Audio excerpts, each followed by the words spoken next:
here with Ace and Jennifer. How's it going? And you guys are going to give me a little tour of this stuff.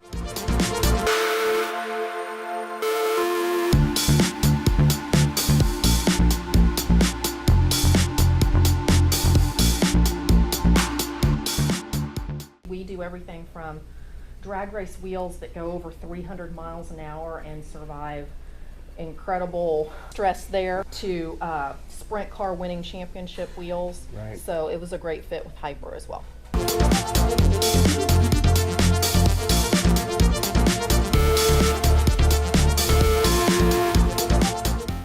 There are, to my knowledge, no other domestic wheel manufacturers that have an in-house test lab. These are dynos that put massive pressure on the Well, wheel. actually, not particularly a dyno per se. We have rotary fatigue, radial fatigue, and impact testing that goes on here. You're not playing. Wow. No. 3 different. Okay. So with this machine here, we basically will mount the tire on the wheel, and we go through 2 million revolutions on it. So this is going to simulate the amount of force that a wheel has in just contact every day. Okay. And we do this for all of our wheels, from our street wheels to our race wheels to Hyper wheels. Wow. Okay. Neat. Here with this machine, this one is going to test the flex, and basically you mount the wheel on here without a tire, you bolt it in, and this moves the axle in the center so that the center part is doing this, cool. I see what and you're it doing. basically tries to break the center out of the wheel. So if you survive that, you know it's going to survive in Yeah. the real world. And what's cool with Hyper wheels, and I suppose well too, if something were to break, there's 3 different pieces, right? You don't even have to buy a new wheel. You can buy Well, a it replacement. depends on the type Correct. of We wheel. I love that about Yeah, it. we have both style of wheels. So Hyper also now has the one-piece wheel, which you can see some right here that they did some testing on. Those are one piece. It's going to be like majority of your aluminum wheels. Right. But we also have the multi-piece wheels, the modular designs. And it's the same with Weld, same with CCW, and so on. For a hardcore pro racer, he wants the ones that you can replace pieces, or does he want the one piece? Depends. It just mainly goes down to the look and what the Okay. customer is wanting to see. Some people like the finished look where you don't Yeah. have all the extra hardware on there. Yeah. And other people like the modular design so they can change fitment as needed. Yeah, I like the change because I actually changed my halves. I made the inner one smaller, and I was able to move my offset without buying a new wheel. Correct. Love that about Hyper. Yeah. Okay, let's move more now that we're This is impact testing. Impact. And it pretty much is exactly like it looks like. We mount a tire and wheel in there, and we drop a huge amount of weight on top of it. And it's going to simulate hitting things, whether you're hitting a curb, if it's a street wheel, Okay. if it's, say, a drag race wheel and you do a wheel stand and it's hitting when it comes back down. This is going to simulate that. So for ATVs, UTVs, that's going to simulate the race course. And, you know, when you go flying through the air and you land. Oh, the So- GNCC has hard, I mean, there's Absolutely. square edge roots that you wouldn't believe. I thought, man, you either slow down and hit it without wrecking it, or you get stuck in mud. So there's like, you gotta keep your speed up. Correct. So you gotta hope your wheels are gonna withstand that At force. Houston last year, so over a year ago, Terry McMillan was in a rather violent crash. I'd say. You should see from the pictures yes, here. had a violent engine explosion. Literally, the engine came apart in pieces, and he hit the wall at a little over 300 miles an hour. And he credits the Weld Racing Delta One, which is a one-piece wheel design, as probably saving his life. And he has done a video with the NHRA to that effect. Wow. This is the actual wheel that came off of Terry McMillan's car. 1 year later, still holds air. And as you can see, it bent, Yeah. 'Cause- but it did not break. Amazing. So 300 mile an hour impact into a concrete wall. This is the dust off of the concrete. yeah, as is. Still holding air 1 year later. Did not break the bead seat. That shows a testament to how strong these wheels really are. And this technology that we put into designing a wheel like this is the same technology that we put into producing every wheel for Hyper as well. That's the moral of the story, what you That's just the said. moral of the story. We don't Exactly. have a company buying another company and just having it as a side burner. We take everything we've learned from Weld and put Yep. it into Hyper. So Hyper Absolutely. is just going to start rolling. Absolutely, yes. Love it. Hyper was already good. Hyper was already Yeah. good, and that's the reason that Weld acquired them Right. 2 years ago. And this is just the opportunity to really grow the business and to be able to take the technology we had and apply it to the technology they had with the carbon composite. And there's going to be opportunities for us to do things within some of our other forms of racing now with the technology from Hyper as well.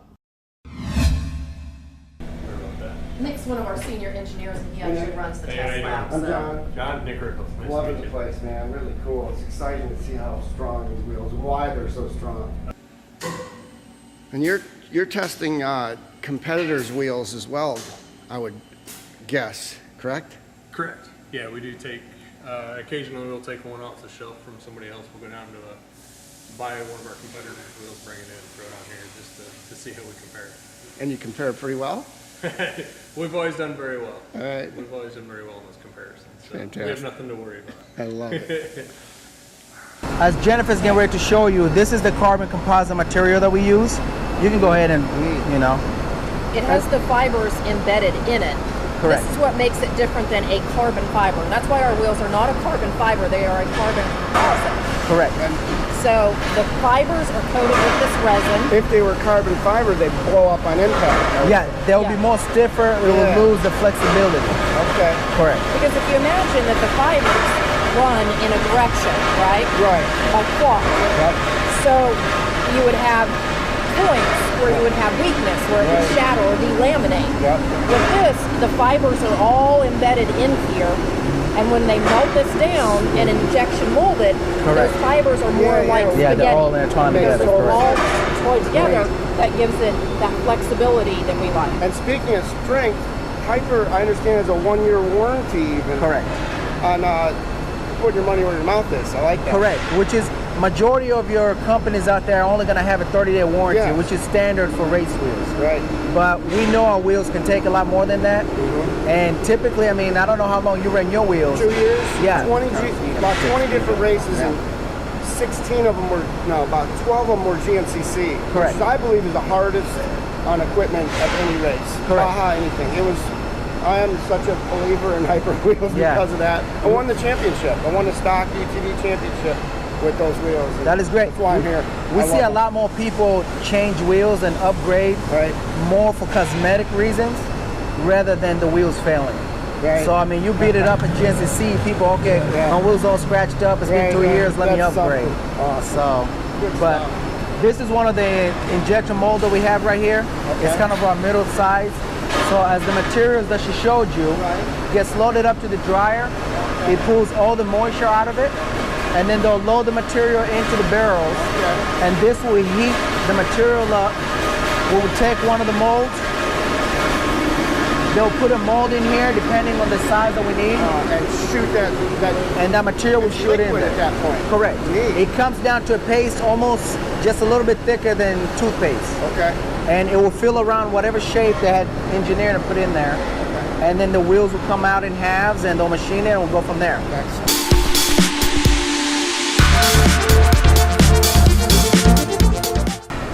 Here's where some of the CNC work is done for the Hyper pieces as they're coming off. And let me see here. I'm trying to find, here we go. When they come out of the mold machines, they're all solid pieces that have been molded. Oh, okay. And they'll come over here into the CNC area, either in one of these two small mills or one of the bigger one behind you. And then they'll get machined to fit the specific wheel that we needed. Whether it's going to be a Tech 3, a CF1, they'll get them on here, they'll get a machine, and then they'll go on the shelf to get assembled. So. And then when a manufacturer comes out with a new machine, you're always like worried they're going to change the bolt patterns and stuff, right? Correct. That's got to be a struggle. It was a lot. There's so many different brands, and they make some changes in it. Correct. It was a lot harder in the past, but now that we're part of Weld, we can react a lot quicker. Okay. The fact that they have the facility that they do, and all those CNCs and the engineers in-house, we can react almost instant. So it's great. As you can see, we have custom-made fixtures to make it a lot easier to build the wheels. Wow, okay, this is for each Correct. bolt. Yeah, he's able to get all of his hardware and piece them all together, the O-rings, all the different fixtures. And this is already preset to the set torque specs. Oh, nice. So all he has to do is hit the trigger when the light goes green, he's there, and he can move on to the next one. And So we that's know it's critical. consistent. Those torque specs are Correct. critical. That's why I never lost air in my wheels. I did it. I was so careful when I put those beadlock rim wheels on that I did it right. And Correct. I'm sure you would agree with They that. do the same thing, They're correct, yeah. critical to have They- those torque specs right. And it makes it a lot more consistent for the Right. way they do things. And they all go through here, they move to the next step, they'll get the valve stems put in, and it's all handmade. And then they'll go down to the end and they'll do the pressure check, make sure there's no leaks, and they'll move on to boxing. Correct. Ship out. All bolts together. It's a 10x5, full 156 wheel. And Weld's got their little name on it right there. It's a complete wheel. It's a 10x5 front wheel, Oh, okay. 3+2 offset, full 156 for like your Yamaha Raptors and so on. And it's a feather. Yeah. Lightest wheels in the industry. Correct. And the strongest. Yeah. Impressive. Hyper wheels. Look at that. What a piece of art. Love it. And somebody's returned their wheel. What's usually the case? They didn't torque down the beadlock right. Why are they? Or over torque it. So a lot of times with this, with our wheels being carbon composite and everything molded in, Yes. a lot of people, the biggest thing we see is these inserts are molded into place. Okay. And so people go in there, unlike yourself, they don't follow the specs. Okay, and And, that's they'll why over torque them. They'll just grab an impact and run it down. Just like any other wheel, they'll either break a bolt in or they'll spin the insert. Those are the most common things we see user error wise. Right. But like you said, you can unbolt the wheel, buy a new half for $67, and you're right back on the road. When we're putting those halves together, I know there's a gasket in there. We're supposed Correct. to put An O-ring? sealing over the or not anymore. No, Anymore. They the used to- new O-rings, they don't dry out like the old ones. They've come a long way from there. Okay. And so you don't have to worry about the messy Permatex Vaseline and all or nothing like whatever. that. Okay. Nope. So we're just bolting it together, then leaving that O-ring, and that's it. Correct. And we also sell a rebuild kit for anybody that has the oldest stuff that Oh. wants to upgrade. It will come with all the hardware necessary, the valve stem, the gasket, the pre-Loctite bolts, and torque instructions and everything together. So some of the lines, you can get into a hyper wheel for less than $200, right? About Correct. Our wheel right now, the CF1 is probably our starter line. $199. $199. Correct. Fantastic. Yeah. Fantastic. $199. For all the engineering that goes into creating a carbon I know. composite wheel, That's fantastic. I think that is priced perfectly. Unbelievable. So- And then you can get into some of these really sharp wheels, which I'm going to show right here in this video. Phenomenal, pretty, sexy wheels, man. They're so sharp, but they can get up there to $500 a wheel. Yep, $599. That's your the 58, the CF. Yep, the DN58, which is a forge with the billet cap wheel Right. that Weld has designed for us. That look uses at that wheel, though. uses the Wow. hyper carbon composite halves Yeah. with the forged aluminum center with the premium billet bolt-on cap. And then so. within that wheel, you can make changes. Correct. And make it however you want it to be. Correct. And speaking of that same wheel, that's a Dalton Milliken wheel, correct? Is Correct. that in honor of him? Yes. That's cool that you guys did And the that. proceeds, there are a portion of the proceeds go to the Dalton Milliken Foundation. Correct. Oh, neat. I didn't know For that. every single wheel we sell Fantastic. He in the was DN58. awesome. Yes, he was. That's Yes, he cool. was. And it was great that when we released the wheel, his dad was there. Right. And because so- Clay Milliken has been a long time well brand Yeah, ambassador. yeah, So, right. you know, it was our chance to be able to, as a family, Right. because we really are a family. Yes. To be able to do that for Milliken family. As you're talking about riders, you got some of the best riders there ever has been in the history of ATV racing. Chris Boric, Walker Fowler. I mean, those are probably the fastest GNCC guys I've Yep. ever. And the witnessed. names keep coming in. I Yeah, mean, yeah. we're So- always having a hard time trying to figure out who's going to be the next it factor. Walker Fowler is. And so, You know, Megan Shepherd last year just dominated. This year, Adam McGill is just on the cusp Right. of getting a GNCC win. Yep. Yeah. He's been on the podium, I think, at almost every race. And if you can't prove your product in GNCC, you can't anywhere. So you've got the fastest riders choosing to ride with Hyper in the Correct. most vigorous, demanding series. Well, thank you for the tour here. It's really cool to see how Hyper wheels are made. Congratulations on the merger. Thank I can you, tell thank it's gone fantastic for you guys. And we've yet to see what's about to come from Hyper. Looks Oh, like, yeah. and you know what? It's called Hyper Technology. correct. You didn't name it Hyper Wheels, so does that No, open it's- the door for other stuff we're gonna see from Hyper? Correct, because we do more than just wheel. Yeah, we yeah. do some other OEM products for other companies. Yeah. Because all the benefits of the material, we can do a lot more with it than just wheels. Yeah, it was smart from the beginning. It's So- Hyper Technologies. Correct. Hyper-technologies.com. Correct. Thanks again, Ace. All Thank right. you, Jennifer. Thank you.